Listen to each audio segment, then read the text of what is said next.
Lawrence బిష్నాయ్ను అప్పజెప్పమని American FBI భారత ప్రభుత్వాన్ని కోరింది. గుజరాత్ సబర్మతి జైల్లో ఉన్న లారెన్స్ బిష్నాయ్తో యూఎస్ఏకు పనెంట్. జూన్ 18, 2023లో 3 years బ్యాక్ హర్దీప్ సింగ్ నిజ్జార్ యొక్క హత్య బిష్నాయ్ చేయించాడు కాబట్టే ఎక్స్ట్రాడిక్ట్ చేయమని యూఎస్ఏ కోరుతోంది. కెనడాలో జరిగిన హత్య కేసులో యూఎస్ఏకు సంబంధం ఏంటి? ఎక్కడో సుర్రేలోని గురుద్వారాలో, ఎక్కడో కెనడాలో ఎప్పుడో జరిగిన హత్య కేసును ఇప్పుడు ఎందుకు యూఎస్ఏ బయటకు తీస్తోంది? లారెన్స్ బిష్నాయ్ను అరెస్ట్ చేసి యూఎస్ఏ ఏం చేస్తుంది? కాలిఫోర్నియాలో ఎందుకు ఈ కేసు యొక్క విచారణ జరుగుతోంది? నిజ్జార్ హత్య ఫిజికల్గా బిష్నాయ్ చేయలేదు. ఆ టైంలో బిష్నాయ్ ఇండియన్ జైల్లో ఉన్నాడు. యుఎస్ఏ ఆరోపణ బిష్నాయ్ ఫోన్ ద్వారా కోఆర్డినేట్ చేసి హత్య చేయించాడంట. Lawrence Bisnoy and Goldie Brar directed the 2023 assassination of a prominent Sikh leader in Canada, identified by his initials HSN in the indictment. Bishnoi phone చేస్తే నిజ్జార్ను లేపేసినట్లు ఆధారాలు ఎఫ్బిఐ దగ్గర ఉన్నాయంట. వాట్ ఈజ్ యుఎస్ఏ ఇంట్రెస్ట్ అంటే డాట్స్ను పర్ఫెక్ట్గా connect చేస్తా. అంటే మన ఇండియాలో ఉన్న ఒక ప్రతిపక్ష నాయకుడు సిఐఏకు బిష్నాయ్ గురించిన టిప్ ఆఫ్ ఇచ్చినట్లు ఈ మొత్తం సినారియోను రీసెర్చ్ చేస్తే తెలుస్తోంది. Step by step with time lines మాట్లాడుకుందాం. 1980sలో ఖాళిస్తాన్ ఉద్యమాన్ని సపోర్ట్ చేసింది ఐఎస్ఐ అండ్ సిఐఏనే. ఈ ఆపరేషన్ పేరు ఆపరేషన్ కేకే. కేకే అంటే కాశ్మీర్ అండ్ ఖాళిస్తాన్. పైన నుండి కాశ్మీర్ను విడదీసి వెస్ట్ నుండి పంజాబ్ను కూడా 2 ముక్కలు చేయాలి అనేదే ప్లాన్. 1979లో ముజాహిదీన్లకు సపోర్ట్ చేసి సోవియట్ రెడ్ ఆర్మీను ఆఫ్ఘనిస్తాన్ నుండి తరిమి కొట్టడానికి పాకిస్తాన్ ఐఎస్ఐ సిఏఏకు సపోర్ట్ చేస్తే పంజాబ్ను 2 ముక్కలు చేయడానికి సిఏఏ పాకిస్తాన్కు సపోర్ట్ చేసింది అన్నమాట. ఇది మెమోరండమ్ ఆఫ్ అండర్స్టాండింగ్. ఆ తర్వాత కాంగ్రెస్ అండ్ బీజేపీ పార్టీస్, ఈ 2 పార్టీస్ కలిసి ఖాళిస్తానీ మిలిటెంట్స్ను అణిచివేశారు. అండ్ కొత్తగా జీలో సట్లెజ్ మూవీ ద్వారా ప్రాపగెండాకు తరలేపారు.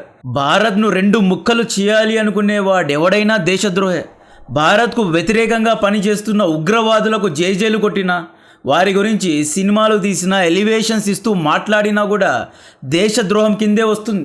కట్ చేస్తే పంజాబ్లో ఆమ్ ఆద్మీ పార్టీ గెలిచిన తర్వాత 2022లో మళ్ళీ అమృత్పాల్ సింగ్ అనే ఒక పావు ద్వారా పంజాబ్లో ఖాళిస్తాన్ ఉద్యమానికి తరలేపారు. ఆ తర్వాత అమృత్పాల్ సింగ్ పంజాబ్లో పోలీస్ స్టేషన్స్పై దాడి చేయడం, అక్కడి యువతను రెచ్చగొట్టడం, బ్రెయిన్ వాషింగ్ చేసే కార్యక్రమాలు స్టార్ట్ చేశాడు. ఇండియన్ పాలిటిక్స్లో నేను టార్గెట్ చేసే పార్టీస్ 2. ఒకటి Aam Aadmi party, 2 TMC party. ఈ 2 పార్టీస్ అంటే నాకు నచ్చవు. Aam Aadmi party CIA funded party. 2006లోనే రోమన్ మ్యాగ్సెసే అవార్డు ఇచ్చి కాంగ్రెస్ పార్టీను ఓడించమని వదిలిన బాణం పేరే కేజ్రీవాల్. యాక్చువల్లీ కేజ్రీ అనే వ్యక్తి సిఐఏ వదిలిన బాణం. ఇప్పుడు 2018లో ఇంకొక కొత్త యాక్టర్కు మ్యాగ్సెసే అవార్డు ఇచ్చారు. ఆ కొత్త యాక్టర్ ప్రస్తుతం ఢిల్లీ జంతర్ మంతర్లో నిరాహార దీక్ష చేస్తున్నాడు. ఎఫ్సిఆర్ఏ చట్టాలను సవరించిన తర్వాత నుండి ఆ యాక్టర్ ఎన్జిఓకు ఫండింగ్ ఆగిపోయింది. ఇప్పుడు పొట్ట మార్చుకున్నాడు. ఆ జెన్జీ కుర్రాలను కూడా నిరాహార దీక్ష చేయండి అని చెప్పి, మీ పొట్టలు కూడా మార్చుకోండి అని చెప్పి ఎంకరేజ్ చేస్తున్నాడు ఆ పెద్దాయన. అండ్ మీలో దూరిన ముసలి నక్కలను నమ్మొద్దు, ప్రశాంతంగా హ్యాపీగా బ్రతకండి. అండ్ మీరు జెన్జీ ప్రొడక్ట్ చేస్తున్నారు, బాగానే ఉంది.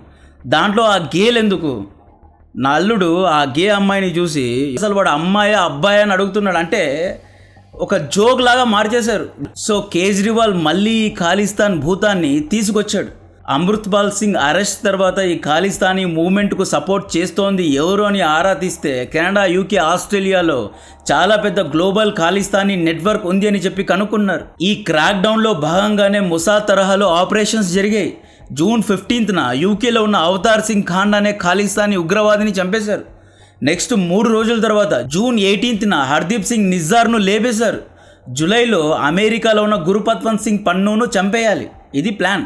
సో ఈ ఇద్దరు సిక్ ఫర్ జస్టిస్ అని చెప్పి ఇండియాను ముక్కలు చేయడానికి చూశారు.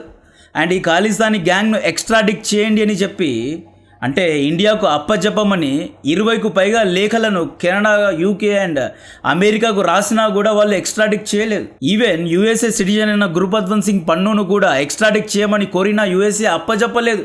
ఇప్పుడు బిష్నాయ్ను అప్పజెప్పమని కోరుతోంది. అది ఎలా సాధ్యమవుతుంది? పన్నును ఇస్తే బిష్నాయ్ను ఇవ్వాలా ఇవ్వకూడదా అనేది ఆలోచిస్తాం. యూఎస్ఏ కెనడాలో దాదాపు 27 మంది ఖాళిస్తానీ ఉగ్రవాదులు ఉన్నారు. 20 ఏళ్ల నుండి వాళ్లకు ఆశ్రయం ఇస్తోంది అమెరికా, కెనడా. ఇప్పుడు బిష్నాయ్ను ఎక్స్ట్రాడిట్ చేయమని చెప్పి కొంతిమ కోరికలు కోరుతున్నారు. కట్ చేస్తే ఆ నిజ్జార్ కేసులో జోకర్ జస్టిన్ ట్రూడో అప్పటి కెనడా ప్రధాని అజిత్ దోవల్ గారిపై నిందలు వేశాడు. రా ఇది చేసింది అది చేసింది అని చెప్పి ఎన్నో ఆరోపణలు వేశాడు. ఆ తర్వాత ట్రూడో ఓడిపోయాడు, నోరు మూసుకున్నాడు. కొత్త కెనడా ప్రధాని మిస్టర్ కార్నే ఇండియాతో వ్యాపారం చేస్తా అన్నాడు. ఈ ఖాళిస్తానీ గురించి మర్చిపోండి, మేము చూసుకుంటాము. ఈవెన్ అజిత్ దోవల్ గారు కూడా కెనడాకు వెళ్ళి మీరు ఖాళిస్తానీ ఉగ్రవాదాన్ని అణిచివేయాలి, వాళ్లకు సపోర్ట్ చేయకూడదని చెప్పి మనం కెనడాతో ఇప్పుడు చాలా మంచి అండర్స్టాండింగ్లో ఉన్నాం. సడన్గా ఇండియా కెనడా మధ్య రిలేషన్స్ ఇంప్రూవ్ అవుతున్నప్పుడు, అంటే ట్రేడ్ కూడా బాగా జరుగుతూ ఉన్నప్పుడు సడన్గా ఎందుకు ఈ కేసు మళ్ళీ తీసుకువచ్చింది యుఎస్ఏ అంటే, ఇక్కడ యుఎస్ఏ యొక్క బాధ ఏంటి అంటే, మార్చ్లో CIA mercenary USA army veteran Matthew వ్యాన్డైక్ను కోల్కతాలో అరెస్ట్ చేశారు. వ్యాన్డైక్ను రిలీజ్ చేయమని కాష్ పటేల్, మార్కో రూబియో ఒత్తిడి పెట్టినా కూడా మనం రిలీజ్ చేయడం లేదు. వ్యాన్డైక్ గాడు నిరాహార దీక్షలో కూర్చున్నాడు. 54 రోజుల నుండి పాలు తప్పితే ఏమీ తాగడం లేదంట. జైల్లో శవంలాగా పడి ఉన్నాడు. ఇలాగే ఇతన్ని వదిలేస్తే చచ్చిపోయేలా ఉన్నాడు. ఆల్రెడీ యుఎస్ఏలో ప్రొటెస్టులు స్టార్ట్ అయ్యాయి. ఫ్రీ వ్యాన్డైక్, ఇండియా వ్యాన్డైక్ను అరెస్ట్ చేసింది. వ్యాన్డైక్ ఒక వార్ వెటరన్, సిరియా లిబియాలో ఉద్యమాలు చేశాడు, సిఏఏ కోసం పనిచేశాడు, ఫ్రీడమ్ ఫైటర్. వ్యాన్డైక్ను అరెస్ట్ చేశారు, వ్యాన్డైక్ను విడిపించుకోలేకపోయారు అని చెప్పి ప్రొటెస్టులు జరుగుతున్నాయి. అందుకే ఒకవేళ ఇండియన్ జైల్లో వ్యాన్డైక్ చనిపోతే అన్ఫార్చునేట్లీ డొనాల్డ్ ట్రంప్ ప్రభుత్వంపై విమర్శలు మొదలవుతాయి. వ్యాన్డైక్తో పాటు 1, 2 కాదు 6 మంది యుక్రెయిన్ మాజీ సైనికులు కూడా ఇరుక్కున్నారు. ఈ 7 తలకాయలను రిలీజ్ చేయడానికే బిష్నోయ్పై టార్గెట్ వేశారు. లాంగ్ స్టోరీ షార్ట్ అన్నట్లు యుఎస్ఏ గత 10 రోజుల నుండి ఆపరేషన్ హార్డ్ బాల్ అని చెప్పి 37 లొకేషన్స్లో సెర్చ్ ఆపరేషన్ చేసి కొన్ని డ్రగ్ ప్యాకెట్స్ను సీజ్ చేసి కొంతమందిని అరెస్ట్ చేసి లారెన్స్ బిష్నాయ్ సబర్మతి జైలు నుండే ఫోన్స్లో కోఆర్డినేట్ చేసి యూఎస్ఏ అండ్ కెనడాలో ఉగ్రవాదం చేయిస్తున్నాడు, డ్రగ్ ట్రాఫికింగ్ చేస్తున్నాడు, ఎక్స్టార్షన్ చేస్తున్నాడు, గ్యాంగ్ వార్స్ను మెయింటైన్ చేస్తున్నాడు అని చెప్పి ఏవేవో నిందలు వేస్తున్నారు. ఇండైస్మెంట్ ఆర్డర్ అంటే నేరారోపణ పత్రాన్ని రిలీజ్ చేసి కథలు పడుతోంది యుఎస్ఏ. బిష్నాయ్ను గోల్డీ బ్రార్ అంటే బిష్నాయ్ అనుచరుడు గోల్డీ బ్రార్ ఈ ఇద్దరిని అప్పజెప్పాలి. ఇక్కడ యుఎస్ఏలో ఈ ఇద్దరిని విచారిస్తాము, ఇండియాలో కూడా ఈ జైల్లోనే ఉన్నారు కదా, మాకు ఇచ్చేయండి అని చెప్పి కోరుతున్నారు. ఒకవేళ భారత ప్రభుత్వం ఈ ఇద్దరిని అప్పజెప్పిందా, ముఖ్యంగా లారెన్స్ బిష్నాయ్ను అప్పజెప్పిందా, పెద్ద ఎత్తున ఇండియాలో ప్రొటెస్టులు జరగడం ఖాయం. అండ్ ఈ విషయంలో ప్రధాన ప్రతిపక్ష పార్టీలు కూడా ప్రభుత్వాన్ని సపోర్ట్ చేయాలి. ఎట్టి పరిస్థితుల్లో బిష్నాయ్ను అప్పజెప్పకూడదు. బిష్నాయ్ కనుక యుఎస్ఏ రాడార్లో యుఎస్ఏ జైలుకు వెళ్ళిపోయాడా ఎన్నో డీటెయిల్స్ను లాగుతారు. సో డెఫినెట్గా భారత ప్రభుత్వం ఇండియన్ ఇంట్రెస్ట్ను కాపాడుకుంటూనే డెసిషన్ తీసుకుంటుంది అనుకుంటున్నా. నెక్స్ట్ కేజ్రీవాల్ గారు జూన్ 14 రోజు ఒక ప్రసంగం చేశారు. దాంట్లో ఏమంటారు అంటే, లారెన్స్ బిష్నాయ్ గుజరాత్ జైలు నుండే కెనడా యుఎస్ఏలో ఉగ్రవాదం చేస్తున్నాడు, హత్యలు చేయిస్తున్నాడు. లారెన్స్ బిష్నాయ్ ఈడీకు అల్లుడు లాంటివాడు. లారెన్స్ బిష్నాయ్ వెనక అమిత్ షా ఉన్నాడు. ఎంహెచ్ఏ లారెన్స్ బిష్నాయ్ను గుజరాత్ సబర్మతి జైలు నుండి ఎక్కడికి ట్రాన్స్ఫర్ చేయకూడదని చెప్పి ఆదేశాలు ఇచ్చింది. భారత ప్రభుత్వమే లారెన్స్ బిష్నాయ్ వెనకుంది అని చెప్పి బిష్నాయ్కు అగేన్స్ట్గా జూన్ 14 రోజు మాట్లాడాడు. और वो कहाँ बैठा है? साबरमती जेल में, ईडी पार्टी का दामाद, उनके संरक्षण में। उसने जो हंगामा मचा रखा है, जो हंगामा, और केंद्र सरकार के गृह मंत्रालय ने, एमएचए ने ऑर्डर पास किया है कि उसको उस जेल से कोई नहीं ले जा सकता। वो उसी जेल के अंदर बैठ के अपना पूरा नेटवर्क चला रहा है पूरी दुनिया में, केवल इंडिया में नहीं, पूरी दुनिया के अंदर। अगर पंजाब के अंदर वो कोई क्राइम कर रहा है तो पंजाब पुलिस उसको ला नहीं सकती। उसको पंजाब पुलिस को साबरमती जेल में जाके ही उसकी इन्वेस्टिगेशन करनी पड़ेगी। तो उसको पूरी चारों तरफ से सुरक्षा दी है, उसको सारी सुविधाएं दी। तो गैंगस्टर राज भी जो पंजाब के अंदर अब जो మార్చ్లో వ్యాన్డైక్ అరెస్ట్ అయ్యాడు. జూన్లో కేజ్రీవాల్ లారెన్స్ను టార్గెట్ చేశాడు. కట్ చేస్తే ఇప్పుడు లారెన్స్ను అప్పజెప్పమని కోరుతున్నారు. మేబీ అరవింద్ కేజ్రీవాలే లారెన్స్ గురించి టిప్ ఆఫ్ ఇచ్చాడా?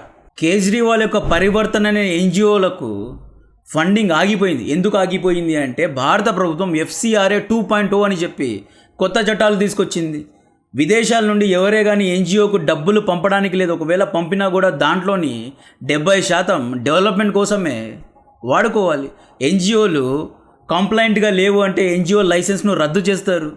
ఎన్జిఓ కంప్లైంట్స్ చూపించలేదు అంటే ఎన్జిఓ యొక్క ఆస్తులను జప్తు చేస్తారు. ఈ విధంగా కఠినమైన చట్టాలను తీసుకొచ్చారు. సో ఎఫ్సిఆర్ఐ తర్వాత డీప్ స్టేట్ ఇండియా పైన చాలా కోపంగా ఉంది.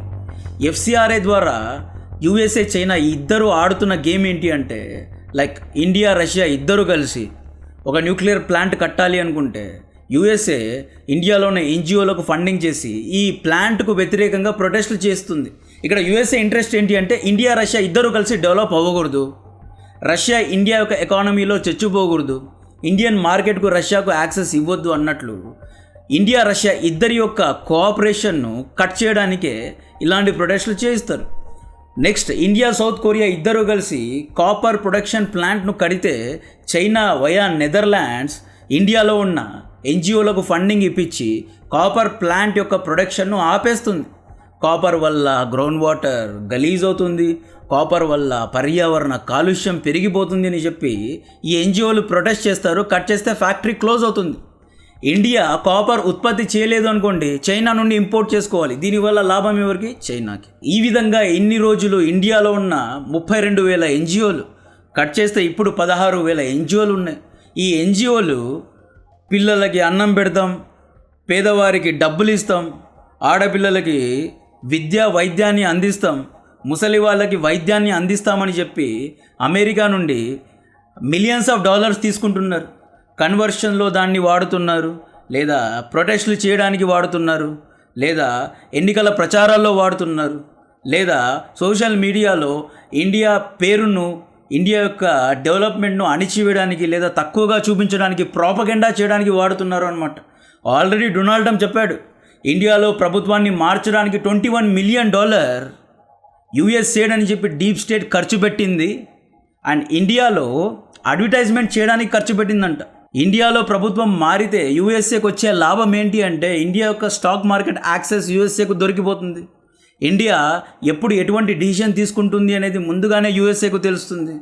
స్టాక్ మార్కెట్ మ్యానిపులేట్ చేయొచ్చు, ఎఫ్ఎన్ఓ ట్రేడింగ్ చేయొచ్చు, ఇండియాను ఇంకా యూఎస్ఏ పైన డిపెండెంట్ అయ్యేలా చేయొచ్చు, ఇండియాలో స్టార్లింక్ శాటిలైట్స్ను దింపచ్చు, ఇండియాలో ఇంకా సోషల్ మీడియా ప్రెజెన్స్ను పెంచుకోవచ్చు, ఇండియన్ మార్కెట్ను కాజేయచ్చు, ఇండియా డబ్బులను దోచుకోవచ్చు. ఈ విధంగా ఇండియా ఈజ్ గ్రోయింగ్ మార్కెట్ కాబట్టి ఇండియాపై హోల్డ్ కోసం ప్రయత్నాలు జరుగుతున్నాయి. సో మాథ్యూ వాన్ డాక్ను అప్పజెపితే లారెన్స్ బిష్నాయ్ కేసును వదిలేస్తాము అన్నట్లు ఈ రెండింటికి లింక్ పెట్టి యూఎస్ఏ కథలు పడుతోంది. దీని గురించి భారత ప్రభుత్వం ఎటువంటి నిర్ణయాలు తీసుకుంటుంది, బిష్నాయ్ను వదిలేస్తుందా లేదా అనేది కమెంట్ చేయండి. అండ్ నాకు కాంటెంట్ నచ్చితే వీడియోను లైక్ చేయండి, ఛానల్ను సబ్స్క్రైబ్ చేసి అందరికీ షేర్ చేయండి. జై హింద్.